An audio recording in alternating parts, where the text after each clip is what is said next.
Bonjour, bienvenue à cette deuxième séance de pliage consacrée à la suite des travaux pratiques destinés à la réalisation des crochets de rétention qui vont être incorporés dans la plaque de Hawley, l'objet des apprentissages pratiques précliniques consacrés au S6.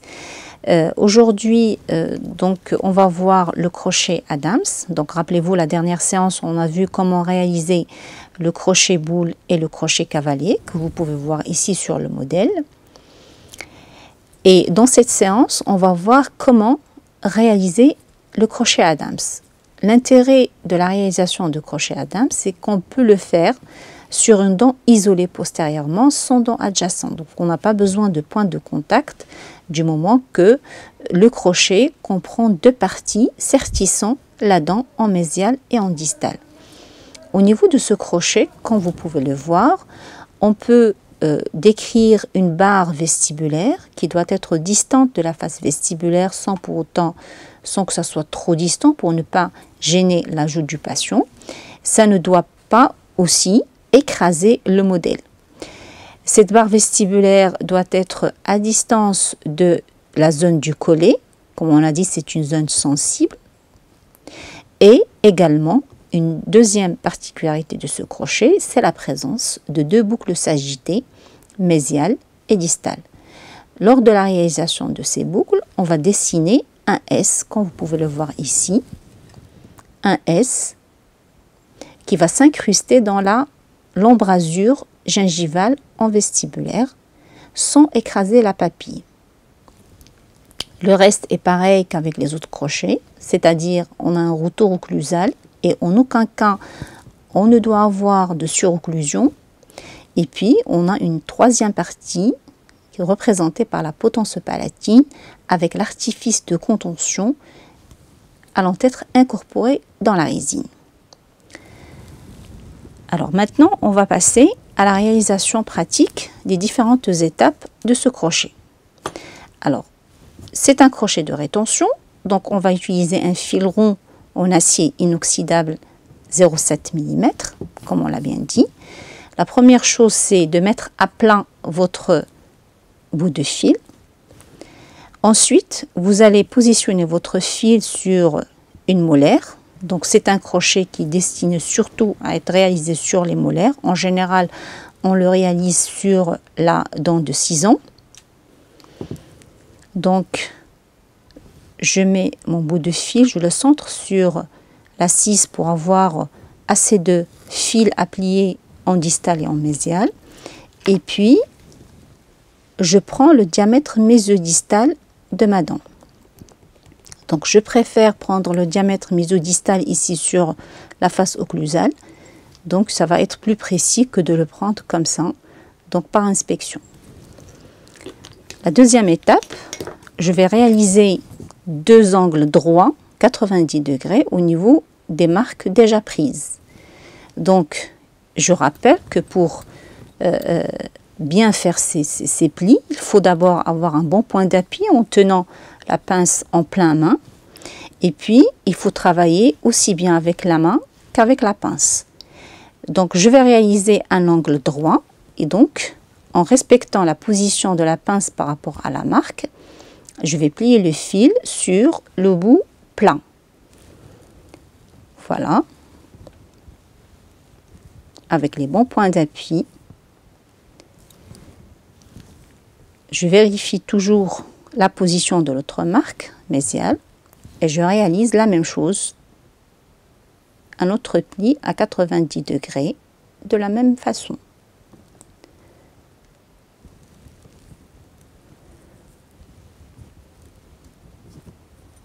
Comme ceci. Donc je vérifie est-ce que je suis bien située, voilà. Alors maintenant, la deuxième étape c'est quoi?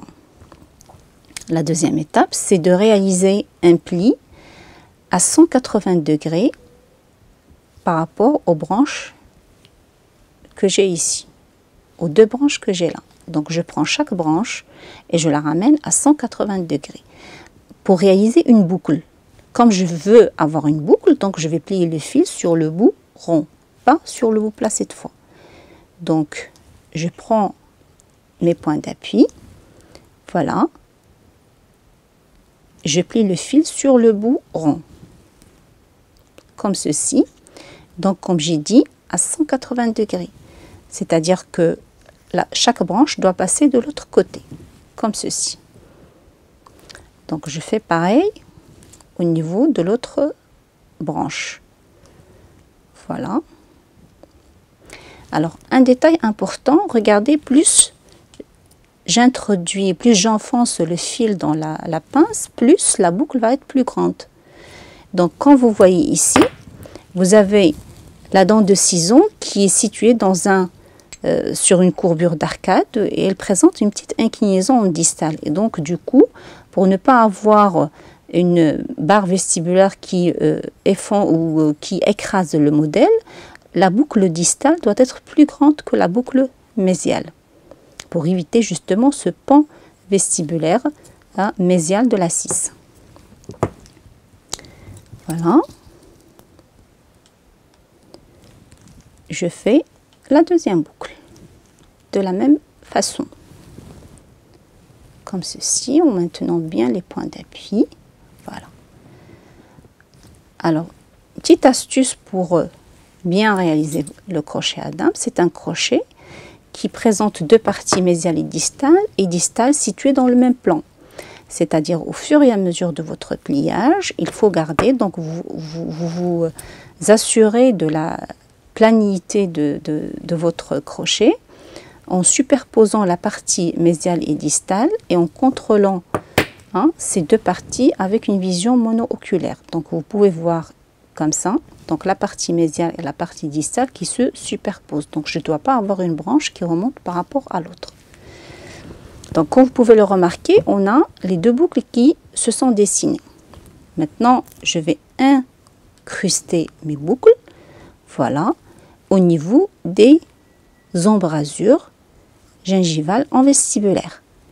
Alors, à ce moment-là, je dois prendre la marque pour réaliser le retour occlusal.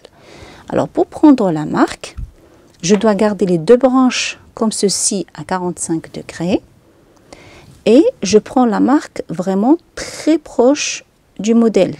Il ne faut pas que la marque à ce niveau-là dépasse la situation de la barre vestibulaire pour ne pas avoir un retour occlusal qui est trop, une boucle sagittale qui est trop exagérée. Et je vais garder une partie médiale par exemple comme référence. Donc à chaque fois que je veux voir, contrôler ce que je viens de faire, avant de voir ce qui se passe en distale, je replace la partie mésiale comme ça, donc à la position de référence, à 45 degrés. Donc c'est ce que je vais faire, donc j'ai pris ma marque. Maintenant, je vais réaliser la deuxième partie de la boucle sagittée sur le bourron toujours. Voilà. Avec les bons points d'appui, comme ceci.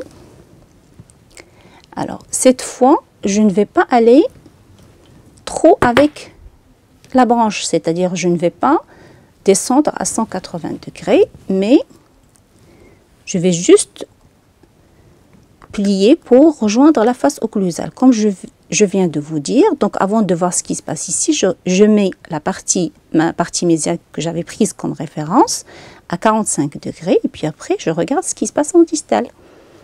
Voilà, donc il me faut encore un petit pli pour abattre la partie occlusale comme ceci. Voilà, donc j'enlève toujours les excès pour ne pas bloquer l'adaptation de mon fil.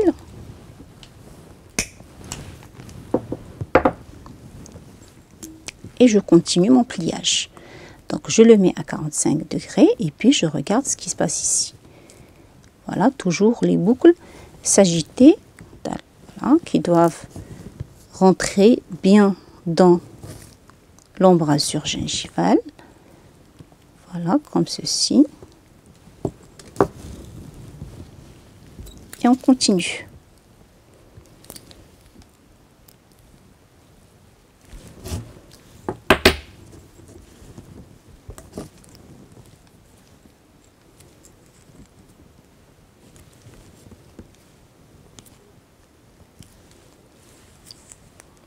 comme ceci.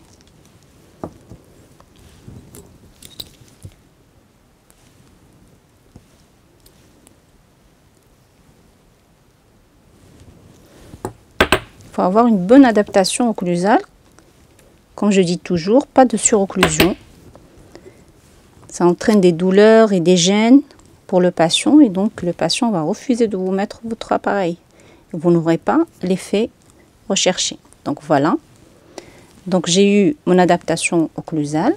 Je peux passer à l'autre partie comme je peux terminer tout simplement. Voilà la partie distale avant de passer à la partie mésiale. Donc je prends la marque là où il faut. Donc toujours ne pas prendre une marque trop précoce pour ne pas déloger ou voilà, perdre toute l'adaptation que vous avez obtenue au départ. Voilà, et puis reprendre la même position. Voilà, et toujours vérifier ce que vous faites au fur et à mesure. Donc c'est toujours plus simple de se rattraper au départ qu'après avoir réalisé la rétention et tout ça.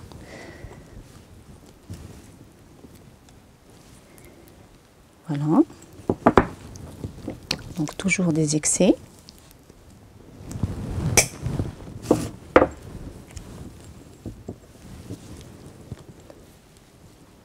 Je regarde ce qui se passe. Voilà. Et on a dit que la potence palatine ne doit pas être trop distante du palais pour éviter justement que la plaque en résine ne soit trop épaisse.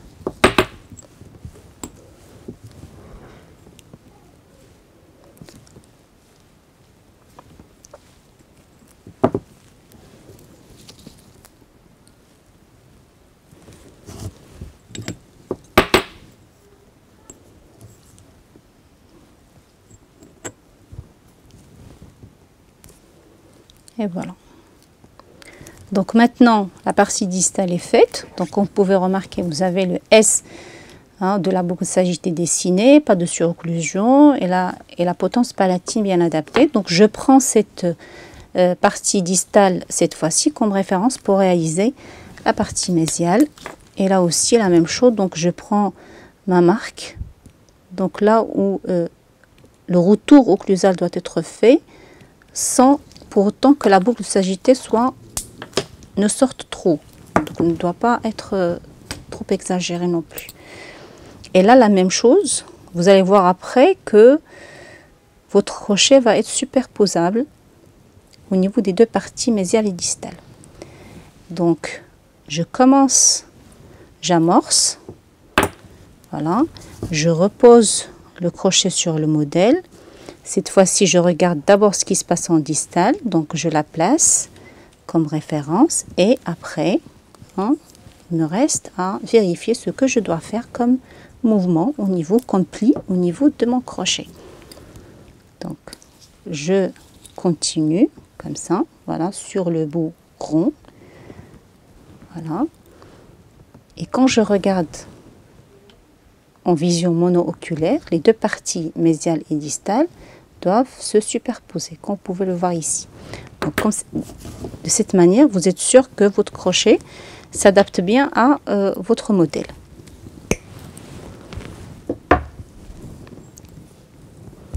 Donc, je replace ma référence, elle est là. Et après, je regarde ici. Donc, j'ai un petit peu le bras qui se décale vers la mésiale. Donc, je le replace de cette manière. Donc, je prends ça comme ça, de cette manière, et je le replace sans changer le pli que j'avais fait pour la boucle sagittée. Voilà. Là, c'est bon.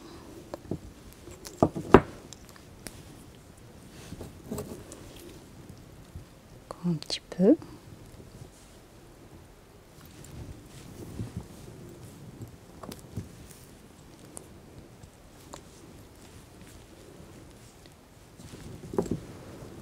Donc j'adapte encore un tout petit peu cette partie pour ne pas avoir justement cette surocclusion dont j'arrête pas de parler.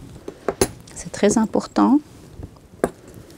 Surtout si votre plaque de Hawley est utilisée à visée de contention, donc il ne faut pas que ça empêche la l'intercuspidation de ce fer et donc pour cela il faut éliminer toute surocclusion possible sur votre modèle.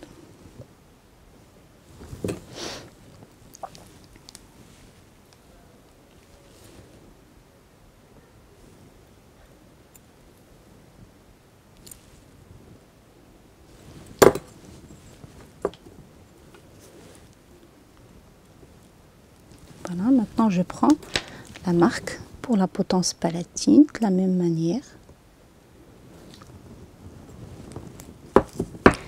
et je finis mon crochet.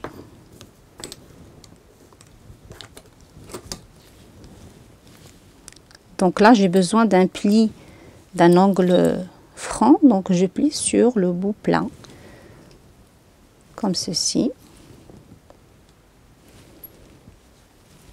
Avant même de voir ce qui se passe sur le modèle, je peux déjà avoir une préadaptation en superposant les deux parties droite et gauche, mésiale et distale.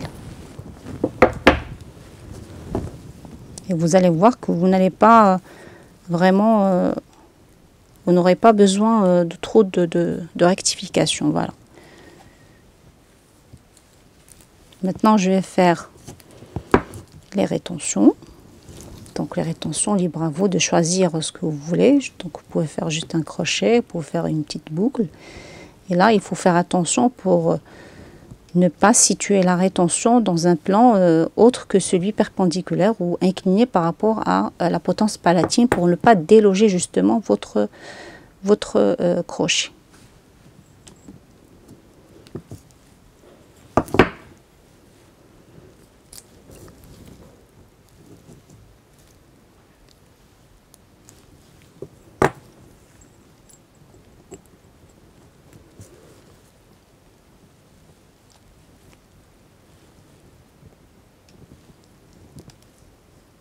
Voilà, et donc à la fin, je vérifie les critères, voilà, de réussite de mon crochet dont je viens de parler. Donc la barre vestibulaire qui est distante de la face vestibulaire, les boucles sagittées, voilà. Pas de contact intime avec la papille ni avec le collet, pas de surocclusion, et puis la potence palatine qui est adaptée par rapport au modèle, donc à 1 mm à peu près par rapport au modèle, pour ne pas entraîner donc de surépaisseur au niveau lors de la réalisation de la plaque en résine. Et voilà votre crochet, d'accord, réalisé. Donc, voilà pour le crochet Adams.